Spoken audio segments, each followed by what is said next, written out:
өте ауыр. Біздің енді Қытайда 30 минутта әлі болатын жұмыс. 30 минутта. Сонда кісінің жолдасын докторханаға апарды, қатты 15 күнде сап-сау кісі кетіп қалдыңыз. Инвестиция жағынан өте төмен ғой. Төмен менде 16 жастағы міне қыз сіңілімнің баласы 16 жаста ойнақшып жүгіріп жүрген баланы мына неге апарып онкологияға. Уколды құйып не жоқ қылдырды міне онкологияға. Уколды құйып не жоқ қылдырды міне сонда отырсақ. Сол секілді енді өзіміздің шаңырақта мысалы өңкей қазақта бар. Ондай жақсырақ докторханада жоқ. Енді мысалы біздің енді Қытайдан жетіліп шыққан әзір мамандар көп, мысалы қазақтар.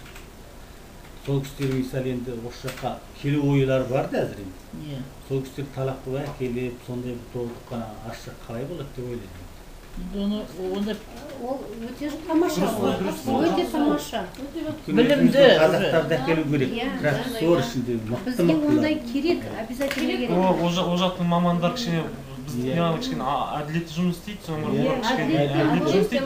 медицина дамып кеткен медицина жағы көрсеткіштер олар жоғары олар. Мысалы, если былай тарихты қарап отырсақ, баяғы заманда бүкіл еврейдер, бүкіл білімді халықтар бәрі ана западқа қарай көшкен. Олар деген өздерінің осындай несі профессионалдарды өздеріне шақыртып алған. Енді мен өзім ойлаймын, мына Қазақстанда осы қазір көшіп оралмандар шақырып жатырмыз дейді. Сондай үлкен нелері, профессиялары үлкен әмме доғдарларға, соларға көмек көрсетіп, бәр жағдайларын жасап, осы Қазақстанда осындай ертең ондай тентіреткеп, оқытпай, үйретпей, дайын келіп отырған профессордарды мен ойлаймын алақанға салып, көшіріп алуға сондай жасауымыз керек. Істемей отырған. Міне Қытайдың өздерінің қанша 2 миллионға жуық қазақ бар. Мен көріп отырсыз. Жоқ, біздің қазақтар Қытайға барып емделеді. Ана барып о кісілерді бізге алып келіп, осы жерден аштырып, осы жерден емделеді. Қытайға да бармайсыздар. Қытайға бармаймыз. Үйсу керек оны, о кісілердің қолына келмейтін. Қытайға өзі келсін шарт қоямыз, мысалы, біз осы жақта емделеді. Келмегенде бәләкелі отқан жетпейміз, şimdi сөз жоқ. Оны өшетке тұрғызбайсың, аласың.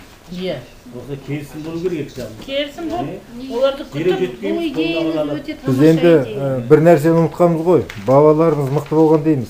Бірақ бабаларымызда мынандай сөз қылған. Халық қаласа хан түйесін сояды дейді. Халық болып талап етсе ғана бұл ниеттерін іске асады.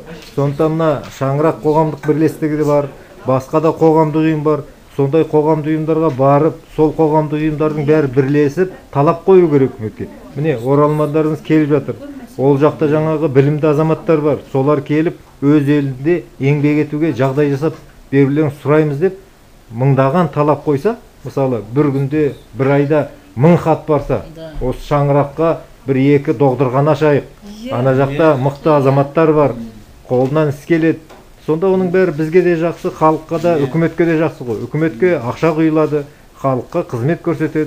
Сондықтан өсіп, бірігіп, мына шаңырақ бірлестігінің қолға алған ісі өте жақсы екен. Мына осындай қолынан іс келетін азаматтардың басын қосып, соларға жаңағы заңдық кеңес беріп, істің қалай ашып бастау керек, тіл білмейтіндерге тілдік көмек беріп, енді көп нәрсе мына тілге тіреледі оралмандарда. Сондықтан үкіметтен бәріміз талап етуіміз керек.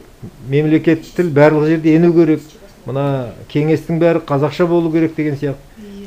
Тіл білмейтін жерлерге тілмәш қойсын. Сонда өміріміз гүлденеді. Осыған енді бәріміз атсалысайық.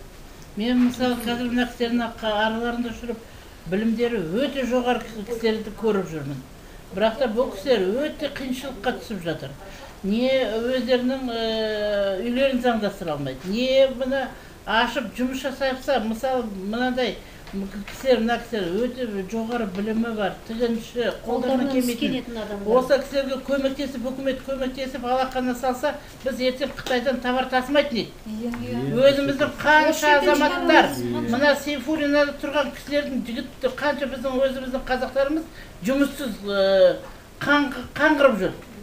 Осы Алматының, Астананың бәрі неғып төнелеп жүгіреді, жұмыссыз жүргені. Ауыл жаққа да бәрін өркейін көтеріп, өзіміздің қазақтың балаларын. бүйтіп көтеріп жүрсек, біз үлкен Қазақстан жалғыз ертең үлкен мына кең байтақ жермен емес, білімімен, жоғары ісімен, жұмысымен сырьевой база болмай. Ешқайда жібермей-ақ осы өзіміздің мысалы қанша шерсть дейді, тері, осы кісілер оны дамытып, дұрыстап бере алатын шамалары бар.